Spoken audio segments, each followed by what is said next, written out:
단거리 연애 같은 경우는 이제 전화 통화를 통해서도 소통을 할 수도 있지만 그때 만약에 생각해보니까 SNS가 인생의 낭비인 것 같아.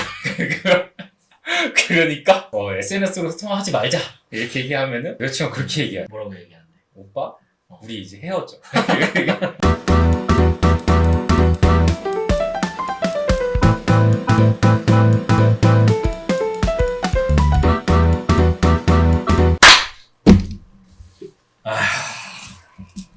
술이 이래서 백해무익하다 이거예요. 몽잡. 오늘 이제 주제로 또 재밌는 걸 가져왔는데 많은 사람들이 아마 공감은 할 거라 생각해요. SNS가 좋다 나쁘다 써야 되냐 말아야 되냐. 실제로 뭐 페이스북이라든지 인스타라든지 사용자 수들이 늘고 있지는 않잖아요. 그런 부분에서 사람들도 많은 공감을 할 수 있는 주제라고 생각을 하고 그래서 이제 이 주제에 대해서 이야기를 해보려고 합니다. SNS는 인생의 낭비가 어떻게 생각하십니까? 저는 낭비가 아니다라고 생각합니다. 왜 그렇게 생각하시는 건지는 모르겠지만 아무튼 제 생각에는 낭비가 맞다라고 같이 이야기를 할 수 있을 것 같아요.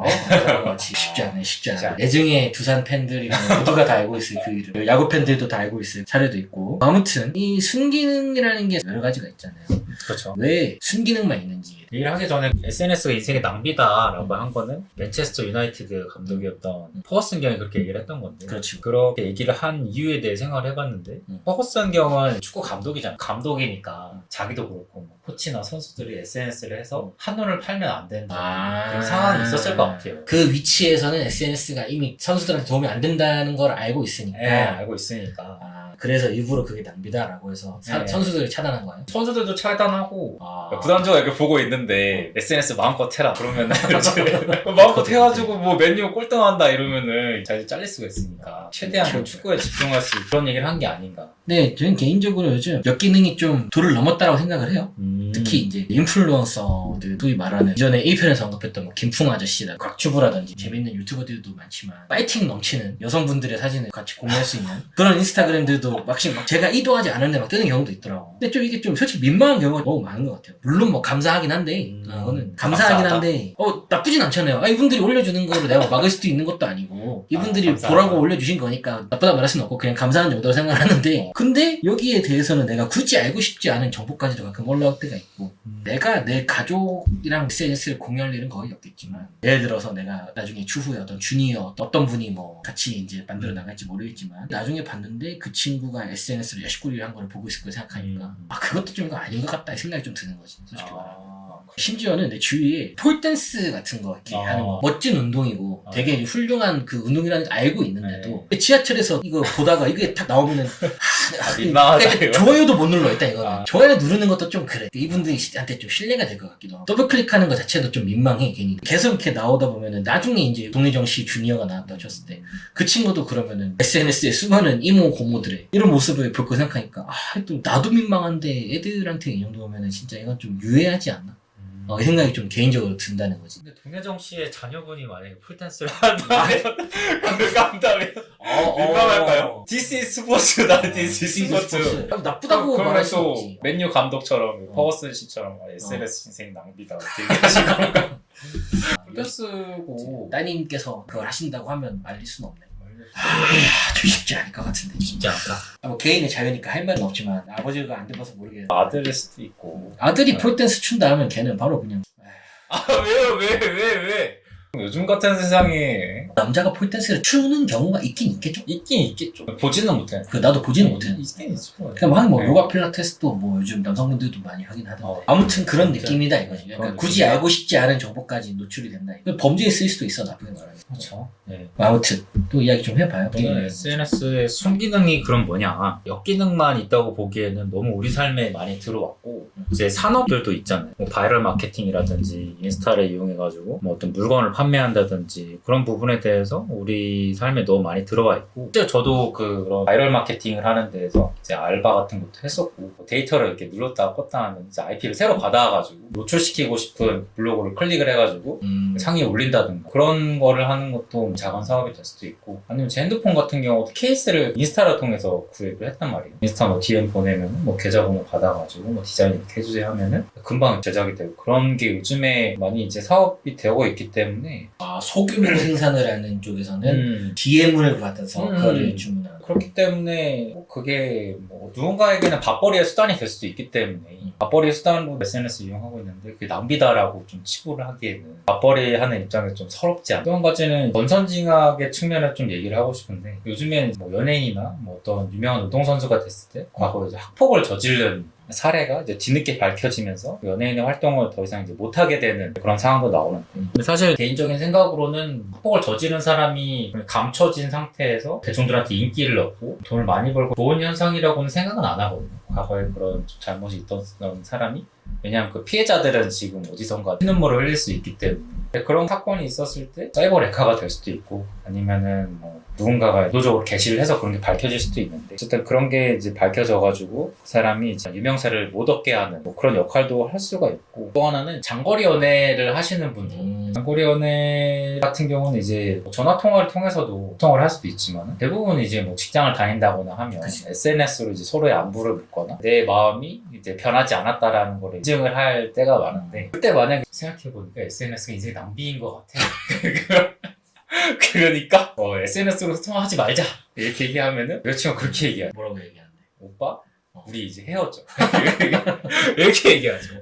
네, 그렇기 때문에 낭비다라고만 얘기할 수는 없다. 해외에 있는 사람들끼리 뭐 영상통화나 이런 거 막 하루 종일 틀어놓는다 뭐 이런 거는 본 것 같고 그렇게 하기가 또 힘든 직장인들이니까 또 SNS로 통화 그런 거는 말이었는데 사실 그거 메신저로도 대체할 수 있지 않아요? 카카오톡이라든지 그러니까 메신저가 SNS를 포함하는 거 아니에요? 넓게 보면 다 포함이 된다고 생각해요. 카카오톡도 포함된다?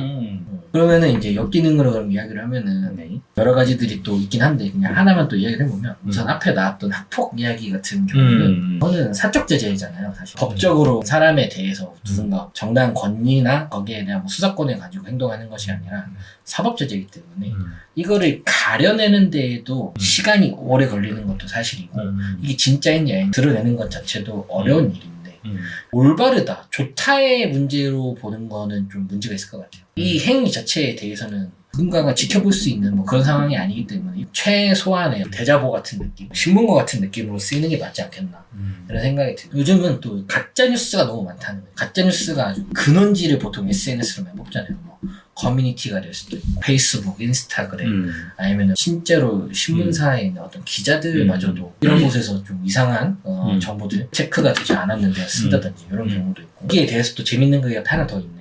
최근에 저는 이제 전공이 건축이랑 도시 쪽에 가깝다 보니까 그쪽에서 뭐가 있냐면 야구장을 짓는데 사람들이 동구장을 새로 지어야 된다. 하도 한국 날씨 소위 말해서 개같다 이거예요. 날씨가 진짜 막 맨날 비 왔다가 막 그지가 햇빛 잠깐 나다가 막 춥기도 하고 같은데 특히 희한하고 막 습하고 이러니까 우리나라가 동구장을 지어야지. 북미는 맨날 땡볕인데 그래서 이제 생각을 해보면은 동구장이 지어야 되는데 동구장 비용이 많이 든다. 그렇죠. 실제로 비용이 많이 들죠. 그거는 어쩔 수 없는 거지. 근데 여기서 어떤 얘기가 나오냐면 그러니까 어떤 기자가 이 기사를 쓴 것 같아 제가 볼 때는. 그래서 이게 심지어 나무위키에도 지금 그게 그냥 기재가 되어 있더라고. 근데 나중에 수정해야지 해놓고서 지금 수정 안 했는데 무슨 이야기가 있었냐면 동구장 뚜껑이 있잖아요. 뚜껑. 지붕? 이 지붕을 열고 닫을 수 있는 개폐식 구장이 있어요. 어디에요? 전 세계에 있어. 예를 들면 제일 첫 번째로 이 세상에서 제일 먼저 지어진 개폐형 동구장은 캐나다의 로저스 센터라는 곳이 있는데 거기 그 동구장 같은 경우는 이렇게 뚜껑이 있으면 이렇게 슬라이드식으로 이렇게 열렸다가 요거 다시 닫으면 요렇게 슬라이드가 또 이렇게 들어와요. 이렇게. 그러니까 요렇게 열린다는 거예요. 근데 동구장을 개폐하는데 돈이 많이 든대. 그럴 수도 있겠다. 근데 어떤 사람이 기사를 보셨는지 나한테 이렇게 이야기하시는 게 뭐였냐면은 동구장을 한번 열고 닫고 하는데 2천만 원씩 든대. 여는데. 여는데. 근데 내가 생각했을 때 아무리 생각해도 이거 좀 아닌 것 같은 거야. 2천만 원이나 든다는 거는. 그러니까 물론 뭐 6중한 9주물이니까 그렇게 많이 들 수도 있나? 근데 내가 궁금한 거 못 참잖아. 그래가지고 구글에다 검색을 해봤어요. 캐나다 현지의 그 사이트에다가 how it cost 몰라 how does it cost 뭐 이런 식으로 했겠지. 검색해보니까 한 $10 들더라고. 그러니까 한 번 열고 닫고 하는데 $10 들더라고. 캐나다 달러. 그러니까 이제 이거를 우리나라 지금 환율로 계산을 해도 10,000원 정도도 안 되는 캐나다 달러니까.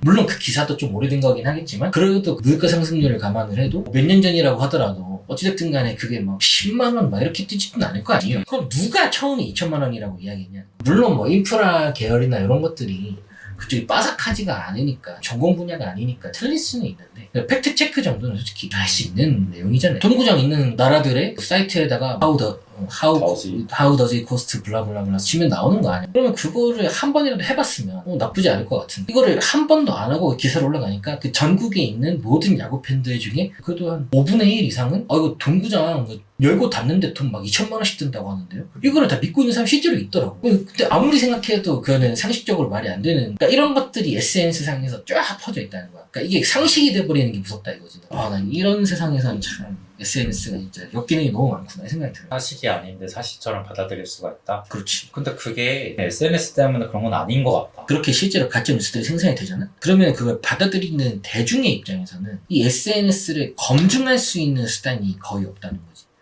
그러니까 옛날에는 얘들 이게 잘못됐대 못됐대 하면은 SNS가 나오기 이전에 전문가, 백과사전 이런 식으로 어떤 진리에 대해서 기술이 된 것이 있었고 여기에 대해서 믿기 쉬운 것을 알아서 이제 분별할 수 있는 능력이 생겼는데 이제 그런 거를 플랫폼에 뛰어넘어서 SNS 상에서 이게 잘못되었다라는 전제를 깔고부터 막 모든 내용들을 이렇게 전달하는 그런 내용들도 많기 때문에 사람들이 이제 이게 진짜인지 아닌지 가짜인지 검증이 된 것인지를 알아볼 수 있는 수단이 없다는 게 문제. 보통 그런 것들을 이제 신문사 기자분들이라든지 훌륭한 과학계에 계신 분들 아니면 학문 쪽에서 이제 열심히 하신 분들이 이런 걸 걸러줄 수 있을 정도의 상황을 가져야 되는데 그거를 기대할 수는 없잖아요. 그분들은 먹고 살기도 바쁜데.